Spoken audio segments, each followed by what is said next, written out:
tous. Est-ce que je suis allumé? Je pense que oui.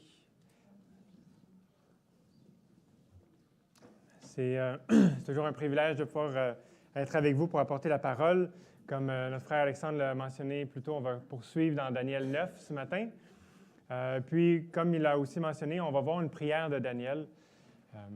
Cette prière, on va voir qu'elle fait état du cœur de Daniel qui espère des choses bonnes, qui espère des choses qu'elles aillent mieux, une certaine restauration pour lui, pour son peuple, avec suite au péché de son peuple. Puis ça manifeste vraiment un désir qu'on a dans le cœur humain que les choses aillent mieux. Qui est-ce qui préfère espérer que les choses aillent mieux plutôt que les choses aillent mal? Je pense que tout le monde, on peut... si on pense à l'avenir, on veut que les choses aillent mieux que ce qu'elles vont maintenant. Même que les choses aillent bien ou qu'elles aillent mal, ce qu'on espère, ce qu'on soupire, c'est toujours vers quelque chose de plus paisible, de mieux. On cherche la sécurité, on cherche la paix, surtout lorsqu'on est dans les souffrances, dans les épreuves. Mais même lorsque tout semble bien aller, on veut que ça continue à bien aller. C'est quelque chose qui fait partie de notre cœur humain, de vouloir espérer que ça aille bien. Puis la prière de Daniel ce matin est une prière dans ce sens où est-ce qu'il prie pour son peuple, il prie que les choses aillent mieux selon la parole de Dieu. Puis on va regarder ensemble cette prière, puis une vision qui va être donnée à Daniel. Cette vision va être donnée en réponse à sa prière. Puis c'est pas le texte le plus facile, cette vision, on va le voir ensemble, mais je vais essayer de m'attarder avec vous ce matin sur les choses qui sont les plus importantes pour nous à retenir aujourd'hui, pour notre marche nous-mêmes avec Dieu. Donc, laissez-moi prier avant de lire ensemble une première partie de notre texte. Oui, Seigneur Dieu, on veut s'arrêter, reconnaître que tu es le Dieu tout-puissant, éternel, qui a toutes choses entre tes mains, Seigneur. On l'a vu dans ce livre de Daniel, combien tu es au-dessus de toutes choses. Tu tiens tous les royaumes entre tes mains. Tu tiens nos vies entre tes mains, Seigneur. On veut te les présenter. On veut te prier que tu puisses intervenir dans chacune de nos vies, que tu puisses être l'espoir de notre cœur, celui en qui on place notre confiance. Donc, ce texte ce matin, ce temps qu'on va passer dans ta parole puisse être un temps dans lequel tu nous parles, un temps qui nourrit cette confiance, cette foi qu'on a en toi, puis que tu sois vraiment le trésor de notre cœur. Dans le nom précieux de Jésus, on te le demande. Amen. Amen. Donc, je vous invite à tourner avec moi dans Daniel 9.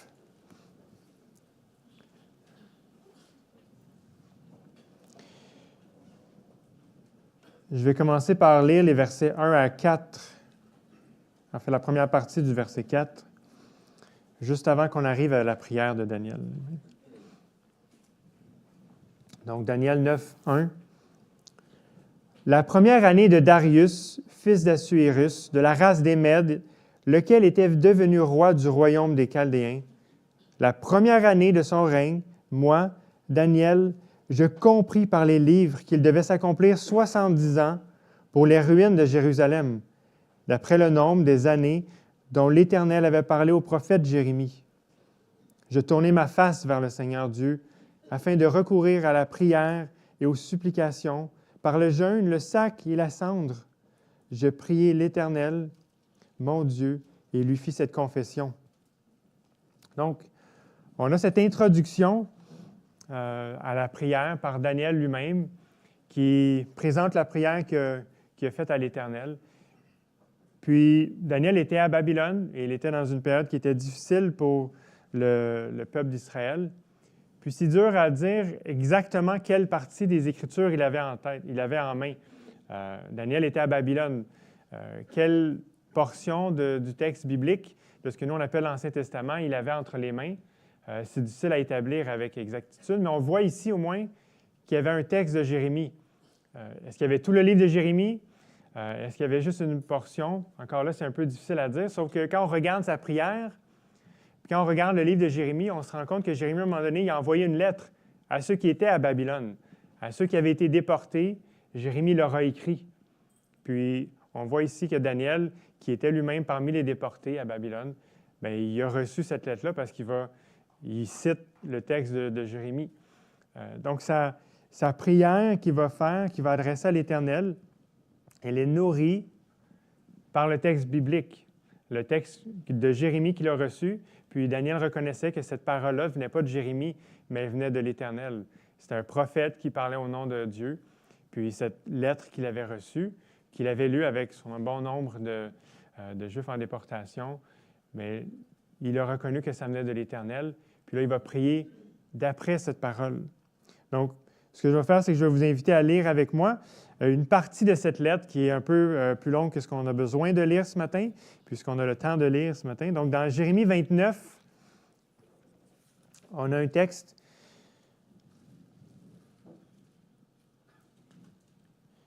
Je vais juste vous lire le verset 1, puis après ça, je vais aller au verset 10, dans les versets qui nous intéressent plus. Mais le verset 1 introduit la lettre en disant, Jérémie 29, 1, « Voici les termes de la lettre que le prophète Jérémie envoya de Jérusalem au reste des anciens qui avaient été déportés, aux sacrificateurs, aux prophètes et à tout le peuple que Nebuchadnezzar avait déporté de Jérusalem à Babylone. » Donc, on a cette lettre qui est envoyée. Puis, parmi tout ce que Jérémie va dire, on arrive au verset 10. Je vais aller jusqu'au verset 14. Donc, Jérémie 29, 10, on peut lire. « Mais voici ce que dit l'Éternel. Dès que 70 ans seront écoulés pour Babylone, j'interviendrai pour vous, et j'accomplirai à votre égard ma bonne parole en vous faisant revenir dans ce lieu. Je connais, moi, les desseins que je forme à votre sujet, oracle de l'Éternel, desseins de paix et non de malheur, afin de vous donner un avenir fait d'espérance. Alors vous m'invoquerez et vous pourrez partir. Vous intercéderez auprès de moi et je vous exaucerai. Vous me chercherez et vous me trouverez, car vous me chercherez de tout votre cœur. Je me laisserai trouver par vous, oracle de l'Éternel, et je ferai revenir vos captifs, et je vous rassemblerai de toutes les nations et de tous les lieux où je vous ai bannis, oracle de l'Éternel, et je vous ferai revenir dans ce lieu d'où je vous ai déportés. Amen. Donc, on a Daniel qui lit ce texte, puis qui dit « Hey, ça fait 70 ans. Éternel, ça fait 70 ans. Tu as dit que ça prendrait 70 années. Bien, je viens à toi puis je prie. » Au verset 10, on voit qu'il a dit « J'accomplirai ma bonne parole. »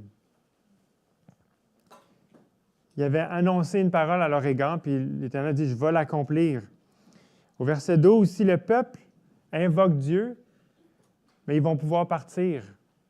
Il leur annonce, à ce moment-là, si le peuple se tourne vers moi, puis en fait, ce n'est pas si, c'est vous allez vous tourner vers moi. Verset 13, vous me chercherez et vous me trouverez, car vous me chercherez de tout votre cœur. Je me laisserai trouver par vous. Puis cette promesse, je ramènerai vos captifs. Je vais vous faire revenir. Donc, après 70 ans, bien, vous allez me chercher, vous allez me prier, puis je vais vous faire revenir. Donc, on a Daniel qui lit ça, puis qui se dit, « Moi, je vais y aller vers Dieu. Moi, je vais prier, je vais te chercher. » Donc, ce qu'on lisait dans Daniel, dans l'introduction, il dit, « Je tournai ma face vers le Seigneur Dieu afin de recourir à la prière et aux supplications par le jeûne et le sac et la cendre. Je priai l'Éternel. » Il lui fit cette confession. On va voir cette prière dans un instant, mais on voit que Daniel prend à cœur ce qu'il lit dans les Écritures. Il prend en cœur ce qu'il reçoit de l'Éternel, puis il va prier selon les promesses de l'Éternel. C'est une première application qu'on peut faire avant même de lire cette prière, de voir le modèle de Daniel qui lit les Écritures, qui voit une promesse, puis qui s'attache à cette promesse-là pour aller vers Dieu dans la prière. Les Écritures sont remplies de promesses, sont remplies de paroles qui nous révèlent qui Dieu est et qu'est-ce qu'il veut faire dans nos vies. Puis on est appelé à faire la même chose que Daniel a fait, c'est d'aller vers l'Éternel, d'aller vers Dieu, de prier, mais de prier en s'attachant à ses promesses, puis de prier que les promesses de Dieu s'accomplissent. Il y a quelque chose de vraiment intéressant qui se produit parce qu'on a tendance à dire, OK, bien, si Dieu a dit qu'il allait le faire, bien, il va le faire. Pourquoi est-ce que j'ai besoin de prier? Est-ce que ça change quelque chose que je prie? Puis on revient à toute cette dynamique-là de, OK, mais si Dieu connaît toutes choses, si Dieu sait déjà d'avance tout ce qui va se passer, à quoi ça sert que je prie? Mais Dieu nous révèle dans sa parole que la prière fait partie des choses qu'il va utiliser, qu'il va employer, fait partie, c'est réel, ça fait vraiment une différence. On ne comprend pas bien comment ça peut cohabiter les deux choses ensemble. La souveraineté de Dieu qui fait sa volonté, qui fait ce qu'il veut. Puis nous, qu'on est appelés à marcher d'une certaine façon, à prier, à intercéder, on ne va pas plier le bras de Dieu puis lui faire quelque chose qu'il ne veut pas faire. Mais Dieu nous dit que si on prie, mais il va nous écouter, puis il va répondre. Donc, c'est cette invitation qu'on a ce matin en lisant la prière de Daniel, en lisant même son attitude, sa prédisposition à prier, qu'on est invité à prier Dieu selon ses promesses, parce qu'on sait déjà qu'est-ce que Dieu veut faire.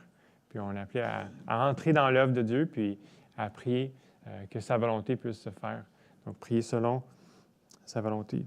Sa volonté pour nos vies peut être des choses aussi évidentes que notre sanctification, qu'on puisse abandonner un péché, qu'on puisse aimer notre prochain, qu'on puisse accueillir l'autre. C'est des choses qu'on sait que Dieu veut, mais parfois notre cœur n'est pas disposé à ces choses, puis on est invité à aller vers Dieu puis à prier que Dieu rende ces choses-là véritables, réelles, concrètes dans nos cœurs, dans nos vies.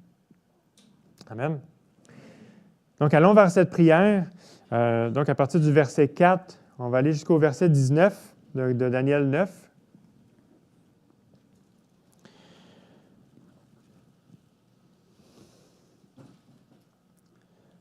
Ah Seigneur, Dieu grand et redoutable, toi qui gardes ton alliance et ta bienveillance envers ceux qui t'aiment et qui observent tes commandements.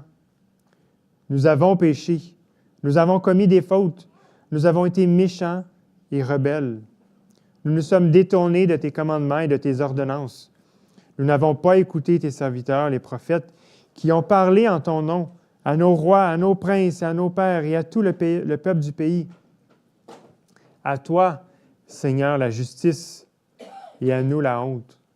Comme en ce jour, aux hommes de Juda, aux habitants de Jérusalem et à tout Israël, à ceux qui sont près et à ceux qui sont loin, dans tous les pays où tu les as chassés à cause des infidélités dont ils se sont rendus coupables envers toi. Éternel, à nous la honte au visage, à nos rois, à nos princes et à nos pères, parce que nous avons péché contre toi. Auprès du Seigneur, notre Dieu, la compassion et le pardon, car nous avons été rebelles envers lui. Nous n'avons pas écouté la voix de l'Éternel, notre Dieu, pour suivre ses lois qu'il avait mises devant nous par l'intermédiaire de ses serviteurs, les prophètes. Tout Israël a transgressé ta loi et s'est écarté sans écouter ta voix. Alors se sont répandus sur nous les imprécations et les serments qui sont écrits dans la loi de Moïse, serviteur de Dieu, parce que nous avons péché contre Dieu. Il a accompli la parole qu'il avait prononcée contre nous et contre nos chefs qui nous ont gouvernés, en faisant venir sur nous un grand malheur. Il n'en est jamais arrivé sous le ciel entier de semblable à celui qui est arrivé à Jérusalem. Comme cela est écrit dans la loi de Moïse, tout ce malheur est venu sur nous, et nous n'avons pas imploré l'Éternel, notre Dieu. Nous ne nous sommes pas détournés de nos fautes. Nous n'avons pas discerné ta vérité. L'Éternel a veillé pour que ce malheur vienne sur nous. Car l'Éternel, notre Dieu, est juste dans toutes les œuvres qu'il a faites, mais nous n'avons pas écouté sa voix. Et maintenant, Seigneur, notre Dieu, toi qui as fait sortir ton peuple du pays d'Égypte par ta main puissante et qui t'es fait une renommée comme elle l'est aujourd'hui, nous avons péché, nous avons été coupables. Seigneur, selon tous tes actes de justice, que ta colère et ta fureur se détournent de ta ville, de Jérusalem, de ta montagne sainte, car à cause de nos péchés et des fautes de nos pères, Jérusalem et ton peuple sont dans le déshonneur pour tous ceux qui nous entourent. Maintenant donc, ô notre Dieu, écoute la prière et les supplications de ton serviteur, et pour l'amour du Seigneur, fais briller ta face sur ton sanctuaire dévasté. Mon Dieu, prête l'oreille et écoute. Ouvre les yeux et regarde nos ruines et la ville sur laquelle ton nom est invoqué. Car ce n'est pas à cause de nos œuvres de justice que nous te présentons nos supplications.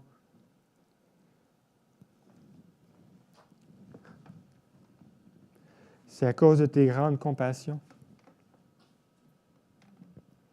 Seigneur, écoute. Seigneur, pardonne. Seigneur, sois attentif. Agis, ne tarde pas, par amour pour toi, ô mon Dieu, car ton nom est invoqué sur ta ville et sur ton peuple. Amen.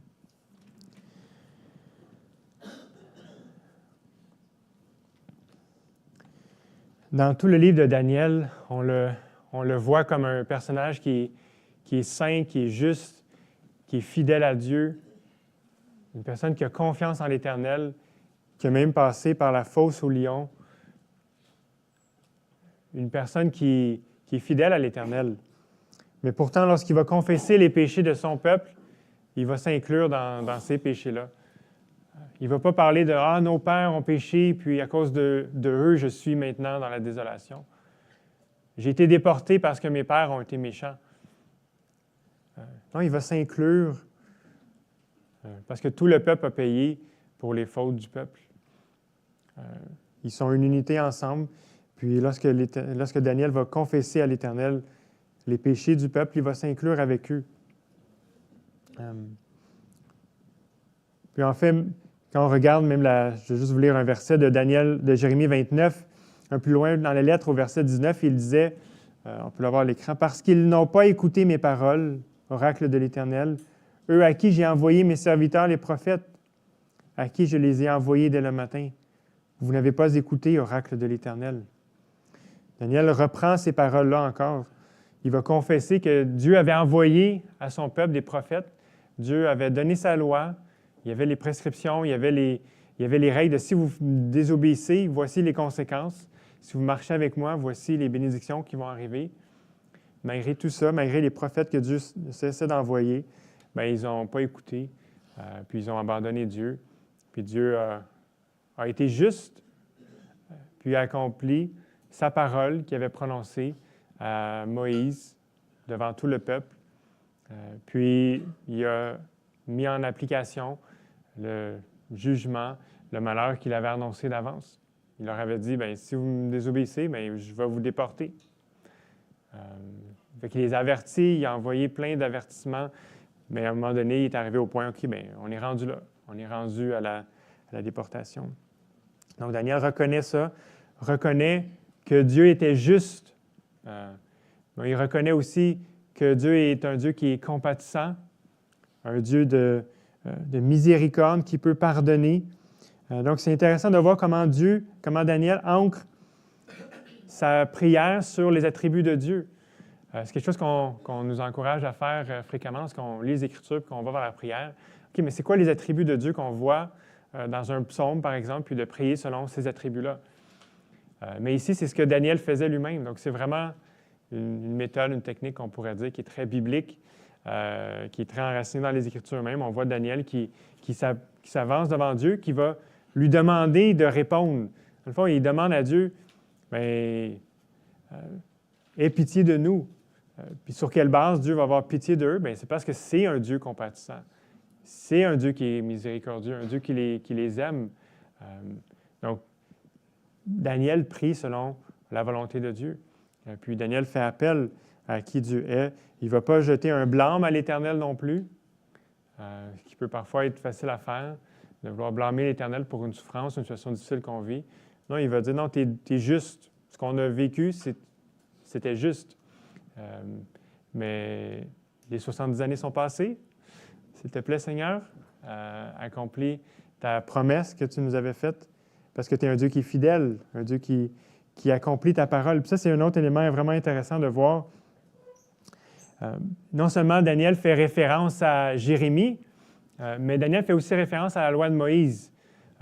Donc, tantôt, je disais, on ne sait pas exactement quelle partie des Écritures il avait entre les mains, mais on voit qu'il y avait des textes de Moïse parce qu'il fait référence à la loi de Moïse, puis sa prière suit vraiment les malheurs puis les bénédictions qui étaient annoncées dans le Deutéronome, dans d'autres parties des 5 premiers livres, comme la loi de Moïse, les 5 premiers livres de la Bible. Puis ce que Daniel fait, c'est qu'il dit, OK, mais tu as accompli ta parole. Tu as dit que tu nous jugerais, bien, tu l'as fait. On le voit par exemple, verset 11. « Alors se sont répandus sur nous les imprécations et les serments qui sont écrits dans la loi de Moïse. Ça s'est accompli. Au verset 12, « Il a accompli la parole. » Au verset 13, « Comme cela est écrit dans la loi de Moïse. » Donc, tout ce qui s'est passé, c'est selon ce qui était écrit. Puis même verset 14, « L'Éternel a veillé pour que ce malheur vienne sur nous. » Ce malheur-là a été annoncé, puis Dieu s'est assuré qu'il arrive.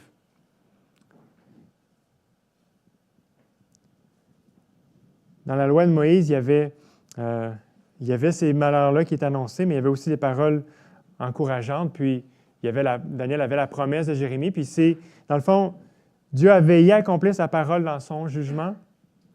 Mais de la même manière, Daniel s'attend à ce que Dieu veille sur sa parole pour l'accomplir dans ses paroles de restauration, dans ses promesses de retour des captifs. Donc Dieu était fidèle à juger, mais Dieu va être fidèle aussi à sa parole pour sauver, pour restaurer. Donc, encore une fois, Daniel fait appel à qui Dieu est, puis qu'est-ce que Dieu a fait dans le passé, quel genre de Dieu il est pour intercéder auprès de l'Éternel pour son peuple. Donc, dans la loi de Moïse, il y avait non seulement le jugement, mais il y avait aussi les textes d'espérance. Puis, on va en lire un ensemble dans Deutéronome.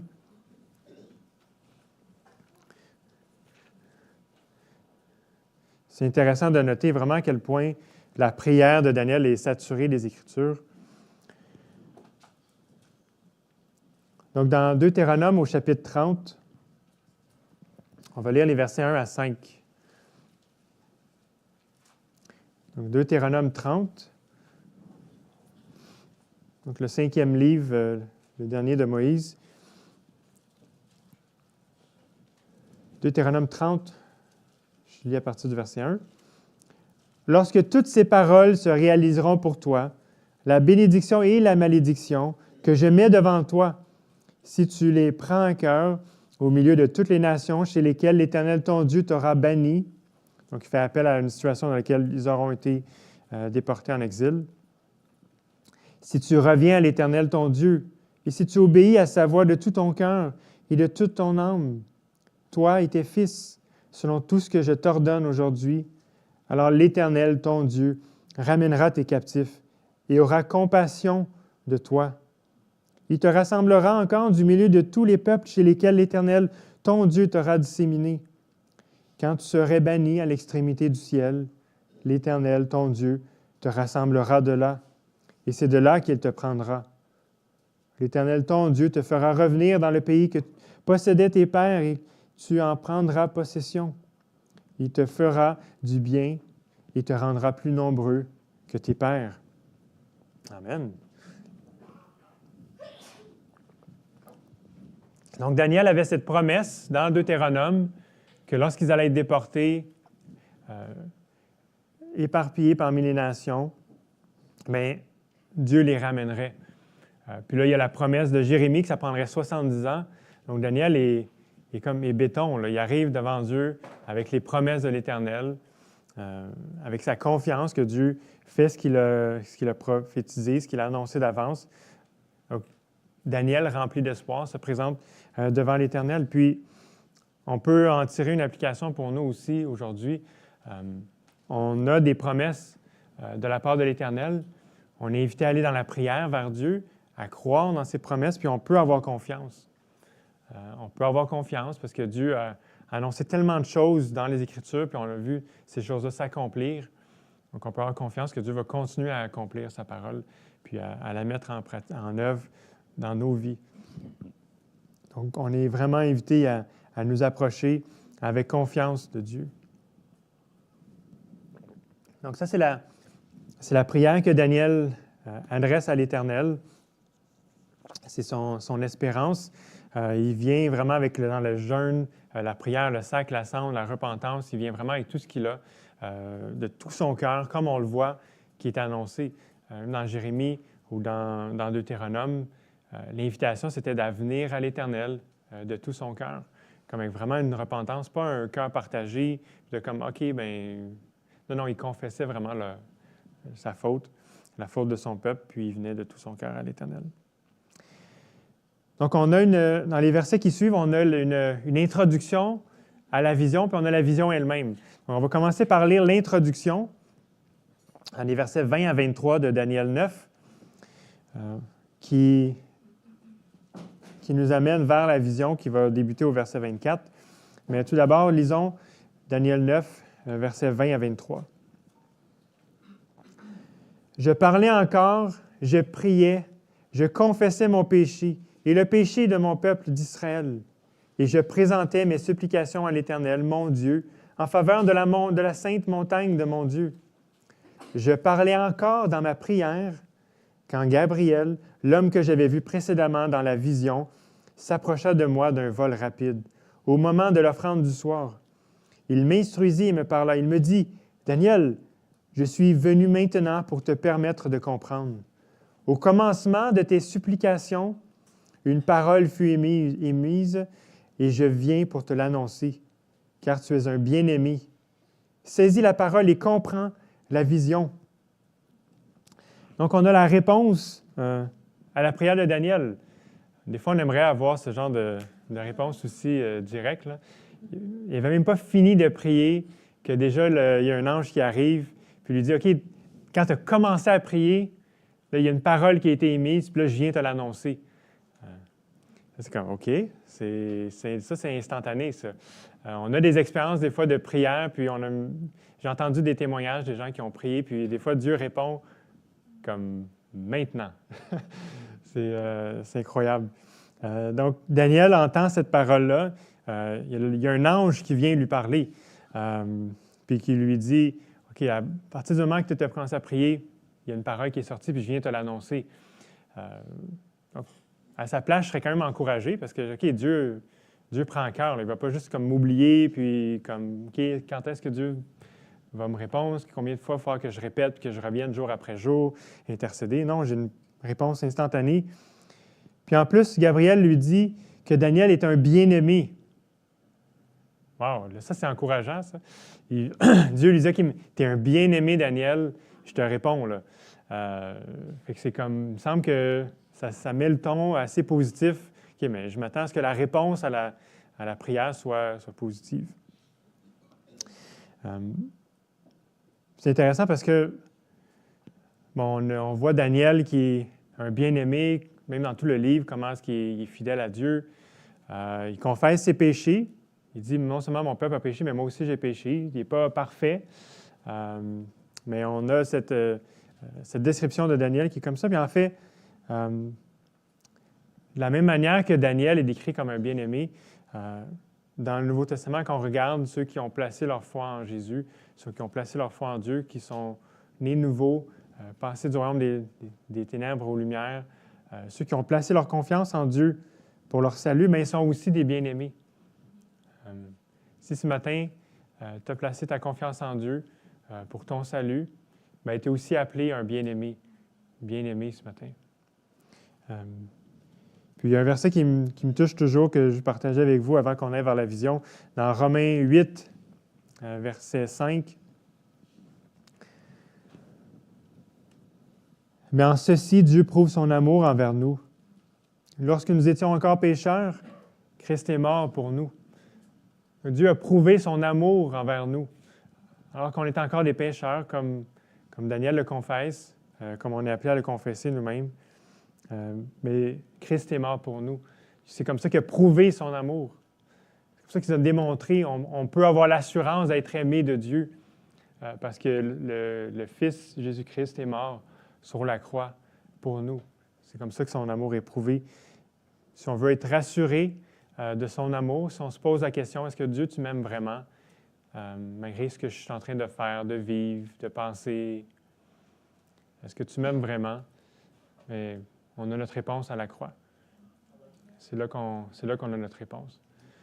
Puis, comme Daniel le dit, au verset 18, tantôt, on l'a lu, « Car ce n'est pas à cause de nos œuvres de justice que nous te présentons nos supplications, c'est à cause de tes grandes compassions. » On n'a pas l'assurance d'être aimé de Dieu parce qu'on est meilleur qu'un autre, parce qu'on est plus juste, parce qu'on fait toutes les bonnes choses.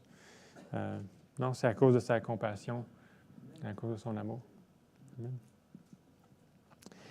Donc, cette introduction à la vision qu'on va lire maintenant est assez encourageante.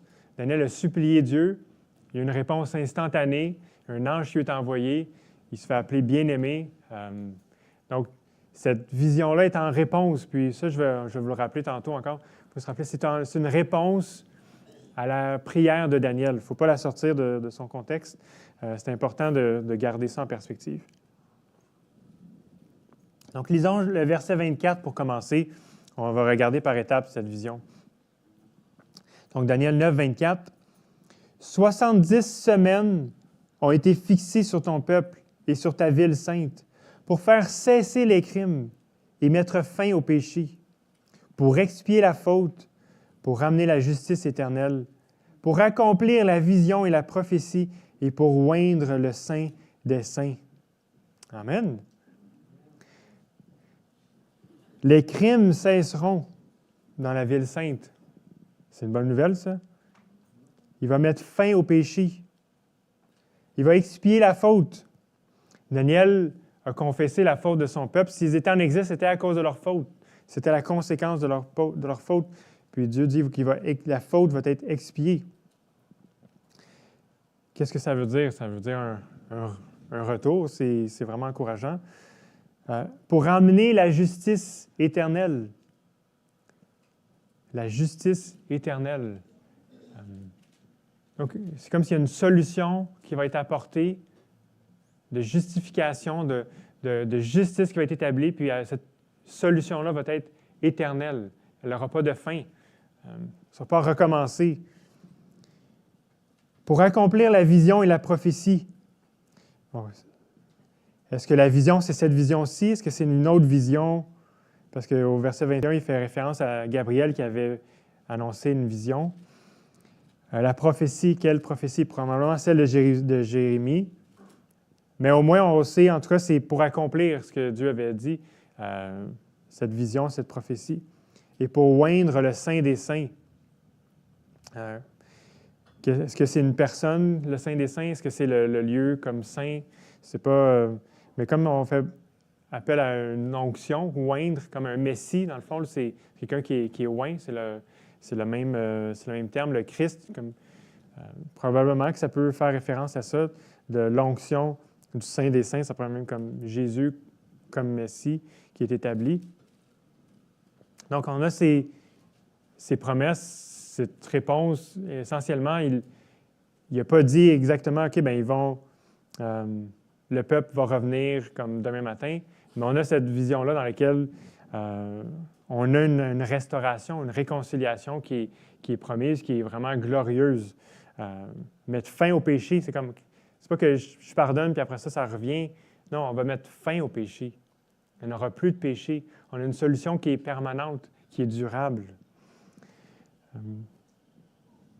Puis, on a cette notion-là de 70 semaines. Dans certaines versions, comme la Sommaire, ça dit des septaines, 70 septaines. Parce qu'en fait, en hébreu, ça ne dit pas semaine, ce n'est pas le mot pour semaine, c'est 7 au pluriel. Donc, 7, souvent, c'est une semaine, donc 7 jours. Donc, plusieurs vont traduire comme dans la colombe, 70 semaines. En général, on va penser que c'est des semaines d'année. Donc, plusieurs traductions vont vont calculer 70 semaines comme étant 490 ans. 7 fois 70, 49, 490.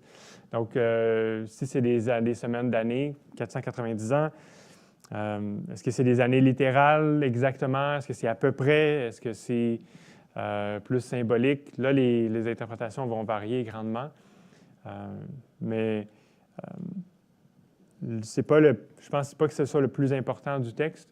Ce qu'on doit retenir, c'est qu'il y a un temps qui est fixé. Il y a un temps qui est fixé pour l'accomplissement de cette vision-là. Dieu va l'accomplir en son temps. Donc, on a vraiment une vision qui est glorieuse. Puis elle continue au verset 25. « Prends donc connaissance et comprends, depuis la promulgation de la parole disant de rétablir et de reconstruire Jérusalem, jusqu'au prince Messie, il y a 7 semaines. Et dans 62 semaines, les places et les fossés seront rétablis et reconstruits, mais en des temps d'angoisse. Donc, on a cette parole qui est promulguée de reconstruire Jérusalem. Fait la première année de Cyrus, qui est probablement même Darius. Il y a une complication d'identification, mais plusieurs voient que c'est le même personnage avec 2 titres différents. Donc, quand ils arrivent en poste, ils émettent comme un édit de la reconstruction. Il dit depuis la promulgation de la parole disant de rétablir et de reconstruire Jérusalem jusqu'au prince Messie, il y a 7 semaines. Puis ensuite, 62 semaines. Donc là, on a un nombre de calculs avec des événements qui vont se produire, puis un nombre de semaines qui va se passer entre. Mais on a encore quelque chose qui est encore assez encourageant. On a cette reconstruction-là de Jérusalem. Donc, on a les places et les fossés qui vont être rétablis et reconstruits. Donc, on a encore cette vision-là de quelque chose qui va se rebâtir, mais au milieu de ça, on a, ou à la fin de cette partie-là, on a, mais en des temps d'angoisse. C'est comme, on a le premier ombre au portrait, au paysage. Mais ça va se passer, mais dans des temps d'angoisse. Puis avec cet appel-là au début du verset 25, « Prends donc connaissance et comprends », il y a un écho au verset 23 qui disait « Saisis la parole et comprends la vision ». Donc, Daniel est invité à comprendre, à réfléchir, puis à comprendre. Mais c'est intéressant parce que plusieurs fois dans le reste du livre, en fait, c'est ce qu'on a habituellement. On a une vision qui est donnée, un rêve, puis Daniel reçoit l'explication. C'est ça qui est spécial à propos de Daniel, c'est que lui, il comprend la vision, il comprend le rêve, il reçoit l'explication de la part de Dieu. Puis là, ici, on va se rendre jusqu'à la fin, puis il n'y aura pas d'explication. On a 2 fois cette exhortation-là, Daniel, OK, mais saisis la parole, puis cherche à comprendre, comprends. Mais il n'y a pas d'explication. OK, mais c'est là qu'on veut savoir l'explication. Mais Daniel il reste comme ça. Il va terminer, puis il n'y aura pas l'explication, mais dans cette invitation-là de chercher à comprendre ce que Dieu est en train de faire. On n'a pas la clé, mais on est appelé quand même à réfléchir, à méditer, puis à chercher qu'est-ce que Dieu veut, qu'est-ce que Dieu va faire, puis à se joindre à ce que Dieu est en train de faire. On a aussi même cette annonce d'un prince, Messie. Donc, c'est une parole qui est encore une fois encourageante. Le roi va venir. Puis c'est une personne une figure qui devait être comme puissante, prendre soin du peuple de Dieu. Donc, on arrive au verset 26. On va lire vers 26 et 27. La fin de notre passage. Après les 62 semaines, un Messie sera retranché. Il n'aura personne pour lui.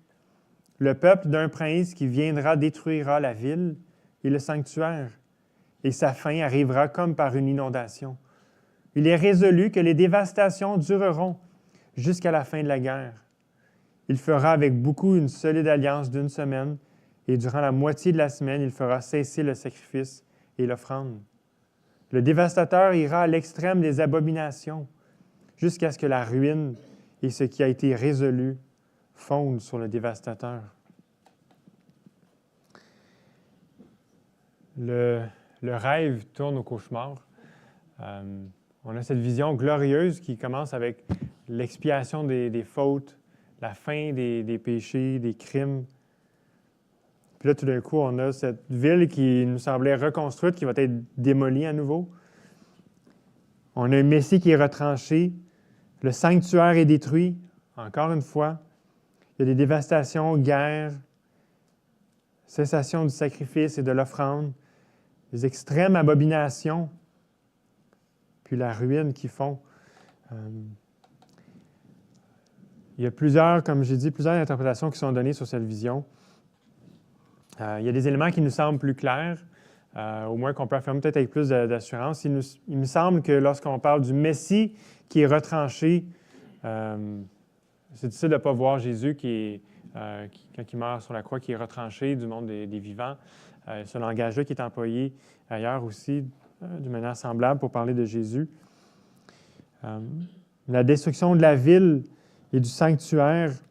Enfin, si on regarde dans l'histoire d'Israël, il y a le temple, la ville qui a été reconstruite. Puis en 70 après Jésus-Christ, bien, la ville a été détruite par les Romains. Ça pourrait être une référence à ça. Mais j'avoue que c'est difficile de faire coïncider. Chaque position a des choses qui paraissent comme bien, là, répondre au texte. D'autres éléments, c'est comme, OK, hop, c'est un défi ici, c'est plus difficile. On est encore en train d'essayer de comprendre exactement comment les choses vont se passer. Mais ce qui est clair, c'est qu'il y a quelque chose de glorieux qui va se passer. On peut parler de justification, de sanctification, d'expiation de faute, de justice éternelle, d'onction. Mais ça va se faire à travers des souffrances, à travers des difficultés. Ça ne va pas se faire comme Daniel probablement espérait, puis le reste de son peuple espérait, que Dieu va rétablir le royaume, puis là, ça va être le royaume, comme on revient comme à David, puis Salomon, on est les maîtres du monde. Personne ne nous fait peur, on domine, puis on est ceux qui sont les chefs. Là. En fait, quand on regarde l'histoire, oui, il y a eu des déportés qui sont retournés, la ville a été reconstruite, mais ils n'ont jamais été maîtres chez eux, si on peut dire. Ils ont demeuré sous la tutelle. Oui, ils ont pu reconstruire, mais ils n'étaient pas souverains complètement. Même lorsque des rois, même au temps de Jésus, on voit le roi Hérode, mais c'est encore comme sous la domination des Romains. Jusqu'à ce que la ville soit détruite, puis le peuple dispersé à nouveau. On peut parler d'une diaspora juive. Ça n'a jamais été l'espérance. Mais à travers tous ces moments difficiles, à travers ces temps de souffrance que le peuple a vécu, mais Jésus est venu au milieu d'eux. Jésus est venu au milieu des Juifs. Il est né. Il a grandi avec eux, il a souffert avec eux, puis il est mort sur la croix par la main des Juifs et des Romains ensemble. Ce Messie qui a été retranché a permis d'accomplir cette vision-là quand même, d'une expiation, d'un pardon des fautes qui est éternel. Si Dieu nous pardonne à travers le sang de Jésus aujourd'hui, dans cette nouvelle alliance, mais on a l'assurance qu'on n'a pas à avoir crainte. Il a réglé la question. Tout n'est pas encore accompli, si on peut dire. On peut parler d'un déjà pas encore. On commence à goûter à ce royaume-là déjà, mais il y a des choses qui sont encore à venir. Donc, un peu comme Daniel, on est encore dans une période d'espérance. Puis, ce que Daniel entrevoyait dans une réponse positive de la part de Dieu, de cette restauration-là, de cette réconciliation-là, de ce pardon de Dieu, lui voyait un accomplissement qui était terrestre, qui était de ce monde. Mais Dieu avait un accomplissement qui était plus grand. Puis cette vision-là fait état de ce royaume qui est plus grand, de ce pardon qui est plus que le pardon de la faute qui a mené à un exil, mais un pardon qui solutionne le problème de tout être humain, celui du péché puis d'une séparation avec Dieu. Tantôt, quand on a lu dans Deutéronome, je n'ai pas lu le verset 6 par exprès, parce que le verset 6 entrevoyait déjà ce qui est annoncé à Daniel. Quelque chose, une réconciliation qui a besoin d'être plus grande. C'est comme si le retour d'exil doit être un retour d'exil non seulement physique, mais un retour spirituel. La condition de chaque être humain qui est comme en exil devant Dieu. Donc, Deutéronome 30, au verset 6, on peut lire la promesse de Dieu que l'Éternel, ton Dieu, circoncira ton cœur et le cœur de ta descendance, pour que tu aimes l'Éternel, ton Dieu, de tout ton cœur, de toute ton âme, afin que tu vives. Donc, on a besoin que Dieu fasse une circoncision de notre cœur. Il ne peut pas juste nous ramener sur un territoire, puis que l'on recommence. Ça va être la même chose qui va recommencer, qui va réarriver génération après génération. Comme Israël, nous avons besoin d'une circoncision du cœur.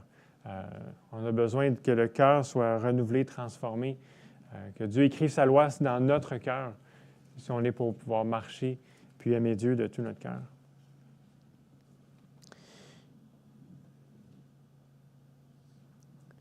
Quand on pense à notre vie, à notre marche chrétienne, on peut en tirer l'application que nous aussi, quand on pense à notre restauration, quand on vient à Jésus pour être pardonné de notre faute, quand on vient à Jésus pour faire partie de sa famille, on pourrait être porté à croire que tout va bien aller.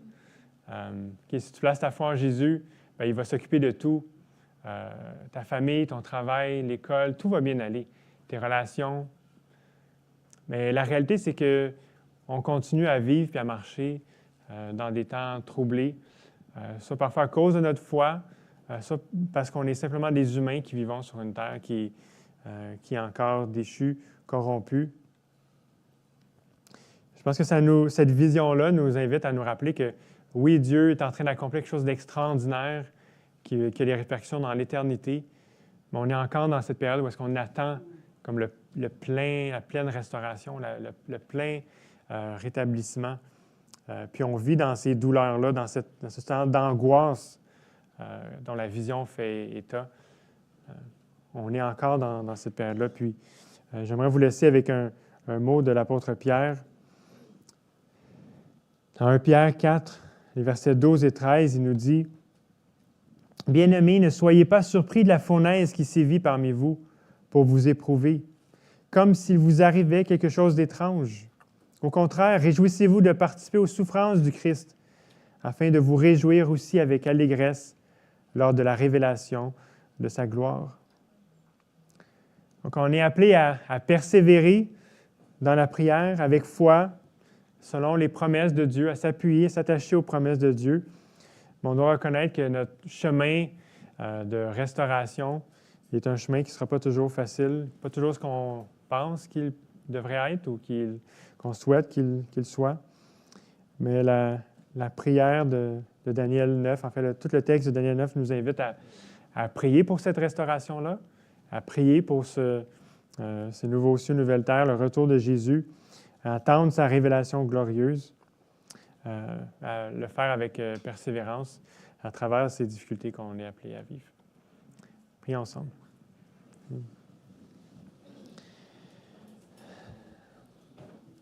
Seigneur Dieu, on veut reconnaître qu'on est bien petit devant toi, Seigneur. Notre perspective est limitée. On ne voit pas tout le plan comme toi tu le vois. On ne sait pas la date de ton retour, Seigneur Jésus, mais on veut attendre avec foi, avec persévérance, en croyant dans tes promesses, Seigneur. Merci pour ce modèle qu'on voit de Daniel. Tout comme lui, on est pécheurs. Qu'on puisse confesser nos fautes, puis s'attendre, Seigneur Dieu, à ta miséricorde, à tes compassions, s'appuyer sur elles pour marcher en nouveauté de vie. Merci pour le Seigneur Jésus-Christ qui a été retranché du monde des vivants afin que nous, on puisse être réconciliés, qu'on puisse revenir d'exil, qu'on puisse venir en ta présence. Merci parce que c'est notre espérance d'un jour être devant toi sans entrave, où est-ce que le péché va être expié, enlevé de nos corps, Seigneur Dieu, complètement, où est-ce qu'on n'aura plus d'entrave, plus rien qui nous retient, mais qu'on va pas être libre de t'adorer dans la paix, dans la justice. Donc, merci pour cette espérance, puis nourris nos cœurs, Seigneur, d'elle, pour qu'on puisse marcher tous les jours, puis affronter peut-être parfois des moments de persécution, de souffrir avec Christ pour l'Évangile. À la gloire de ton nom, Seigneur, on prie.